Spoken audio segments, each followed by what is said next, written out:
Olá! Mais uma vez estamos aqui para um episódio da RCC Brasil, através do Ministério de Fé e Política, onde nós trazemos até você um momento formativo em honra a São Tomás Moro. E esse episódio do mês de setembro é um episódio muito importante para nós. É um momento que queremos aproveitar para louvar ao Senhor Jesus. Louvar pelas mais de 300 vigílias Brasil afora pela nação brasileira. No último dia 6 para dia 7 de setembro, nós estivemos a noite toda louvando, cantando, adorando o Senhor, mas principalmente clamando para que a misericórdia de Jesus se derramasse sobre a nação brasileira. Um outro fator que faz com que esse vídeo do mês de setembro seja particularmente importante é que é o último vídeo antes das eleições. Então, ainda dá tempo. Dá tempo de você pesquisar sobre os candidatos da sua cidade, pesquisar sobre a vida de cada um, pesquisar as propostas, pesquisar sobre o partido e, além de tudo, você se debruçar em oração pela nação brasileira, por cada um dos mais de 5.000 municípios Brasil afora, para que a vontade de Deus prevaleça em cada município para o bem do povo e para a construção da tão sonhada civilização do amor. É neste mês de outubro que nós iremos escolher os vereadores e os prefeitos e vice-prefeitos de todas as cidades do Brasil, com exceção de Brasília. Então é momento da gente refletir qual o Brasil que nós queremos para os próximos 4 anos.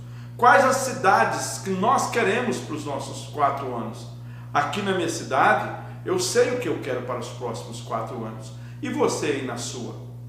Nós precisamos olhar para cada candidato, a vereador, a prefeito, a vice, com um olhar muito criterioso, voltado com base para os princípios e valores cristãos. E para nos ajudar nesse momento de escolha, nesse momento de discernimento, de reflexão sobre qual candidato que mais merece o nosso apoio, o nosso voto, eu quero trazer 5 passos, 5 critérios que vai nos ajudar nessa escolha. Primeiro, sobre o valor do voto. Eu preciso ter a consciência que voto não tem preço, voto tem consequência. E o meu voto traz consequência não apenas para mim, mas para toda a população. Um segundo ponto que eu preciso levar em conta no momento de escolher esse candidato é sobre a competência do seu mandato. É muito comum a gente deparar com determinados candidatos que prometem algo que não podem cumprir. A intenção é boa, é uma intenção reta, porém não cabe ao seu cargo executar determinado projeto. Um exemplo, um vereador que faz uma promessa, mas que quem pode executar é só o executivo ou o judiciário. Ou um candidato a prefeito que faz uma promessa de mudar o mundo e o fundo, como se ele sozinho pudesse decidir tudo, sem o apoio do legislativo. No terceiro ponto, muito importante de analisar no candidato que vai receber o meu voto, é sobre o seu partido, sobre o grupo político que está ao seu redor e também a sua vida, a vida do candidato. Nós sabemos que se um candidato é apoiado por um determinado grupo, ele vai ter que votar para atender as demandas daquele grupo.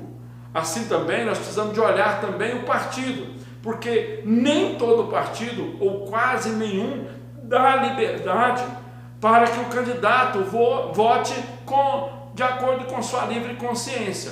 Então é importante eu saber qual o partido, qual o grupo que aquele candidato está envolvido, E acima de tudo, qual a vida, qual o pensamento, quais as decisões daquele candidato, aonde ele tem ido, com quem ele tem andado, qual as pautas que ele tem defendido nos últimos anos, para mim ficar atento se ele não está mudando a posição só agora que é momento de eleição. Um outro ponto também é eu votar por convicção, eu ter estudado o partido, ter estudado a vida desse candidato, olhado bem as suas propostas e votar convicto que realmente eu fiz a melhor escolha.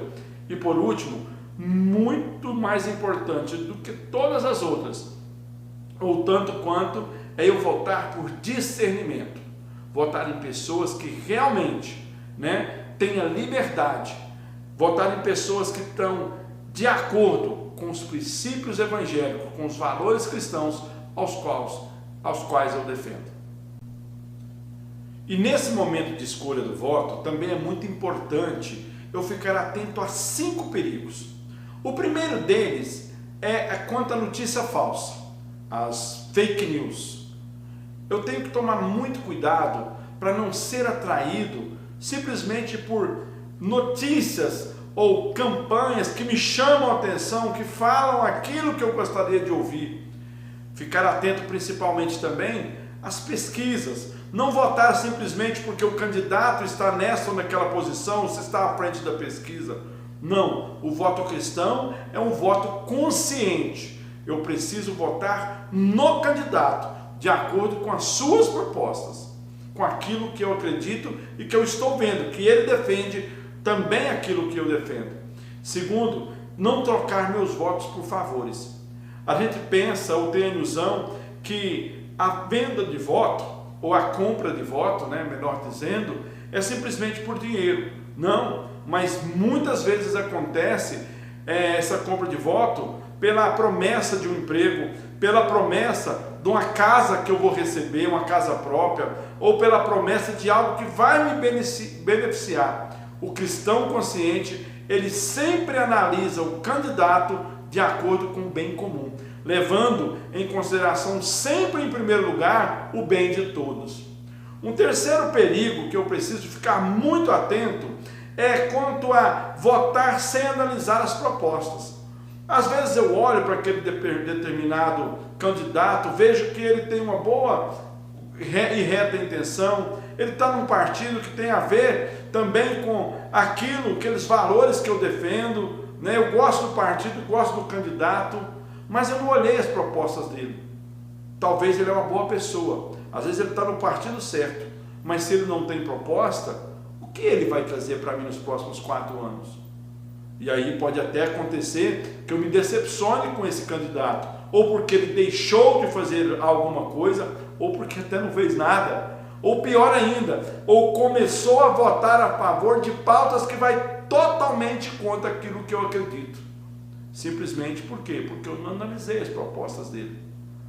E no quarto ponto, eu não posso olhar somente para a pessoa.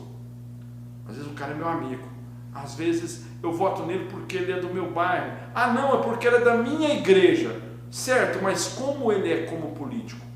Ele tem capacidade de exercer o cargo ao qual ele está concorrendo? Ele é um cara que realmente merece o meu voto? E isso vale muito para nós cristãos. Votar num candidato simplesmente porque ele é católico, de certa forma é muito pouco. Eu preciso votar nele como um representante da sociedade. Porque sim, lá na Câmara Municipal, lá na Prefeitura, ele vai me representar como cristão através da sua postura, através de suas falas, sim. Mas ele precisa de ter um conhecimento político. Ele está lá para representar os cristãos, mas agir de acordo com as necessidades do povo.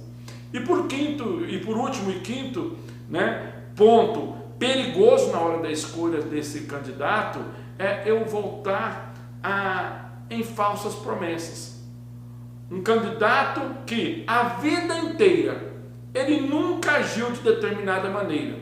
Agora na eleição ele vem com as promessas de que irá fazer algo para a sociedade, irá agir de tal maneira, ele vai agir inclusive de acordo com as pautas cristãs. Mas se nunca fez, será que vai fazer agora? Então muito cuidado na hora de escolher o seu candidato. Olhe cada detalhe, reveja cada ponto, cada pauta que esse candidato ou aquele candidato está defendendo, Olhe cada partido, porque vê se realmente como aquele partido orientou a votação dos seus políticos no último mandato. Isso é muito importante. Assim, meus irmãos, nesse vídeo de hoje, eu procurei trazer algo que ajudasse você a refletir quanto ao discernimento do teu voto. Mas tudo que eu disse aqui não é o suficiente. Você pode estender essa reflexão, você pode abarcar outros pontos, mas tanto ou até mais importante do que isso é orarmos para que realmente aconteça e seja feita a vontade de Deus. Você tem orado pelo seu voto? Você tem pedido ao Espírito Santo e ao seu anjo da guarda que te ilumine na hora de decidir o seu voto? Na hora de votar? Isso é muito importante. Nós da Renovação Carismática do Brasil, especialmente nós do Ministério de Fé e Política, nós estaremos na semana da eleição fazendo o tríduo, rezando o tríduo em favor das eleições. Ali também, juntamente a esse tríduo, estaremos também com trazendo os nossos exercícios espirituais, né? Jejum, oração, penitência, para que as eleições deste ano venham trazer pessoas a ocupar as cadeiras da República, pessoas realmente comprometidas com o Evangelho de nosso Senhor Jesus Cristo, comprometido acima de qualquer coisa com o bem da sociedade. Eu fico por aqui. Meu nome é Gilson Daniel de Oliveira, eu estou à frente do Ministério de Fé e Política no estado de Minas Gerais. Deixo o meu abraço e o desejo de uma abençoada eleição para todos nós. Fiquem com Deus.